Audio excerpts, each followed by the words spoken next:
आज हम लेके आ गया है इन्फिनिक्स का नोट 30 का 4G है। देखिए आज अनबॉक्सिंग करेंगे।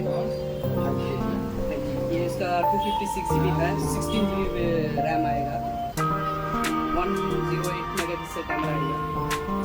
अनबॉक्सिंग कर रहे हैं, कैसा इसका कॉन्फ़िगरेशन है सब कुछ मैं बताऊंगा। इसका 5000 mAh का बैटरी आएगा,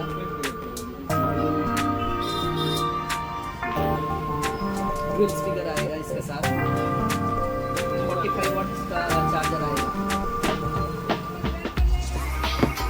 चलिए अनबॉक्सिंग कर रहे हैं।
वीडियो बना के